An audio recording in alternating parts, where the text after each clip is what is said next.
मसीह में मेरे प्यारे भाई और बहनों, आप सभी को जय मसीह की। आशा करता हूँ आप सभी स्वस्थ होंगे और खुश होंगे।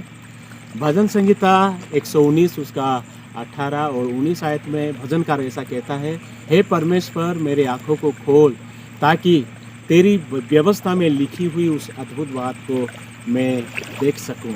और 19 आयत में लिखा है कि मैं पृथ्वी पर प्रवासी हूँ, अजनबी हूँ, इसलिए तेरे व्यवस्था को अच्छे रीति से समझने के लिए मुझे सहायता कर और तेरे व्यवस्था मुझसे छुपा मत। मेरे प्रियो, आप लोग को मैं कहना चाहता हूँ, क्या जो भजनकार अंधा थे कि वो कह रहे हैं परमेश्वर से कि हे परमेश्वर मेरी आँखों को खोल? ऐसा बिल्कुल भी नहीं है। लेकिन वो कह रहे हैं कि मेरे आत्मिक आंखें जो अंधा है वो उसको खोल दे ताकि मैं आपके व्यवस्था की अद्भुत बातें जो आपने कही है, आपने शिक्षा दी है, मैं उसको समझ सकूं।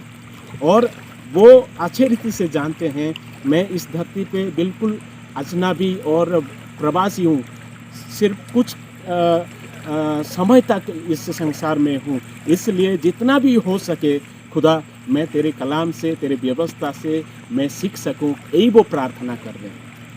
मेरे प्रियो, क्या हमको इस बातों की ज़रूरत है? इस शिक्षा की हमारे जीवन में ज़रूरत है। यीशु ने कहा मार्कोस लिखित सुसमाचार में कि ये लोग मेरे किए हुए कार्य को देखते तो हैं, लेकिन उससे सीखते नहीं और उसको जानते नहीं। मेरे बातों को वो सुनते हैं, लेकिन वो समझते नहीं।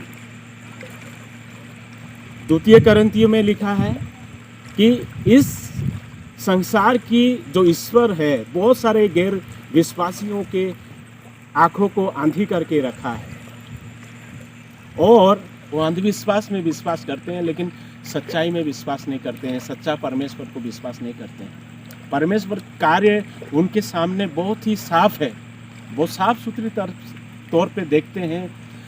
परमेश्वर के शिक्षा को भी सुनते हैं, लेकिन वो उससे सीखते नहीं हैं और ना ही उसे समझते हैं। मेरे प्यारे भाई और बहनों, मैं आप लोग को कहना चाहता हूँ कि हमें भी, हम सभी को के लिए अगर प्रभु के कार्य को देखना है और उसके अद्भुत शिक्षा को अगर हमें समझना है, तो हमारे जो आत्मिक आँखें हैं और कान है वो हमेशा खुली रहना चाहिए।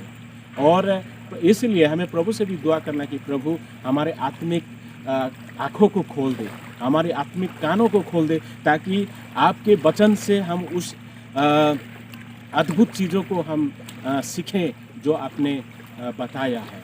और इस धरती पे, इस पृथ्वी पर परमेश्वर बहुत सारे अद्भुत कार्य किया है।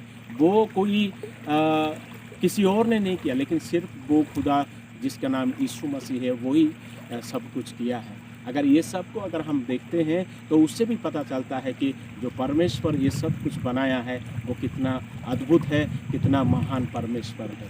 मेरे प्यारों में कहना चाहता हूँ कि आज भी हमारे कलीसियाओं में, हमारे मसीह विश्वासियों में बहुत सारे ऐसे लोग हैं, वो परमेश्वर के आशीष को पाते हैं, परमेश्वर के शिक्षा को पाते हैं, फिर भी वो समझते नहीं हैं, फिर भी वो जान नहीं पाते हैं ये परमेश्वर के कार्य वो है। ऐसे में ये बहुत ही आवश्यक है कि उनके लिए दुआ करना कि परमेश्वर उनके आत्मिक आँखों को, उनके कानों को वो खोले और वो परमेश्वर के उस अद्भुत शिक्षा को और अद्भुत कार्य को वो देख सके। आप सभी को जय मसीह की।